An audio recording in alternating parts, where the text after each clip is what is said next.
right now there has been a massive media propaganda campaign, I'm going to say, that was, as I said earlier off camera to you, that was one of the most impressive propaganda campaigns I've ever seen in my lifetime. Well, it was a psyop. It was. So you've got paid media that are paid almost $1 billion a year who carry water for the Liberal government. We've gone through the COVID, the trucker convoy, and so on and so forth. People understood, especially in the West, um, that our freedoms were taken away from us.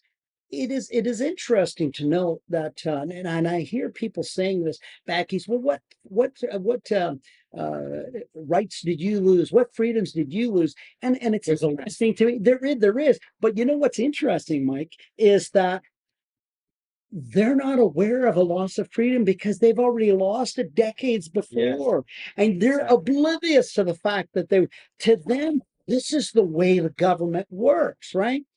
And we have Eastern Canada, uh, from a governing standpoint, which is a welfare system was passed out, and that welfare system needed money to support it, hence the West and Alberta. And that goes back to, a lot of people say, well, they're treating us bad. Listen, the whole thing was designed that way to begin with.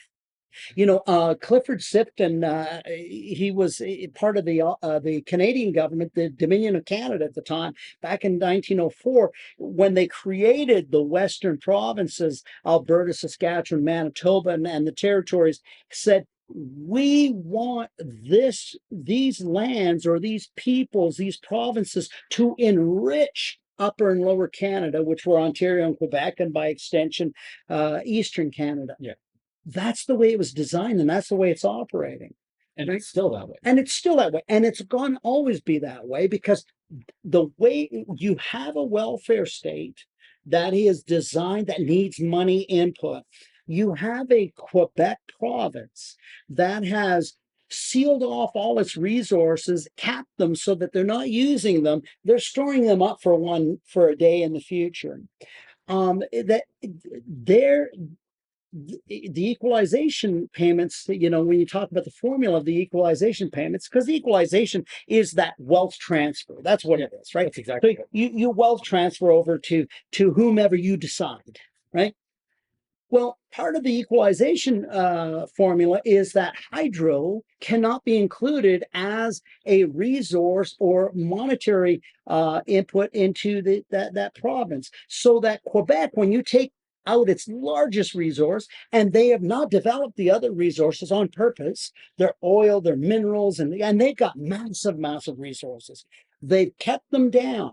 And so what happens is they always look like a have-not province, which is hilarious Yeah, to anyone who's got half a brain cell operating, right? Like, come on. So they do that, and the wealth transfers over there. And they realize that, and you have to go back in time, where you have Upper and Lower Canada, that there was always a rulership issue. Quebec wanted to be the rulers, Ontario wanted to be the rulers, and Ottawa, being on the border, was chosen by the Queen to be the capital of Canada. And that way it's kind of half and half, right? and geographically, that still doesn't make any sense No. because you can even go into Manitoba where they have the longitudinal center of Canada. Yeah. Well, there's your capital. Yeah. That's dead center Well, now, at least. if you want to talk about, doesn't make any sense. I mean, look, this whole thing is Upper and Lower Canada had a lot of money, right? Yeah, BC got into Confederation because they were going bankrupt.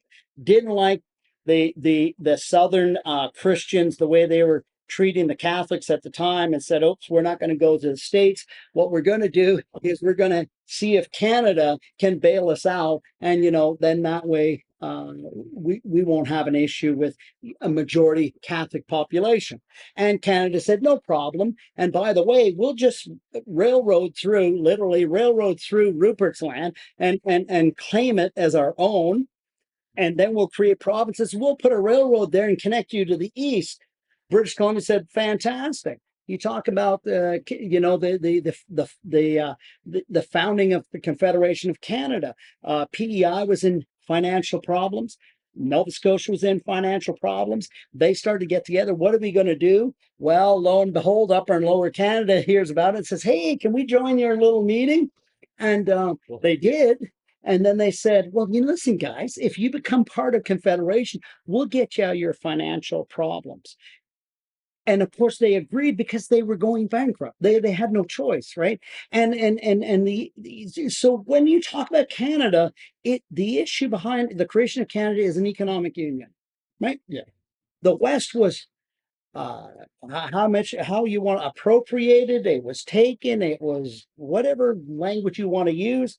These were not people that were asked, "Do you want to become part of Canada?" Okay, let's put it that way. They were invaded to say They were just taken over. Boom, right? And they and the British government paid off the Hudson's Bay Company, which is going out of business, I hear. But anyway, that's another story. bankruptcy. Yeah.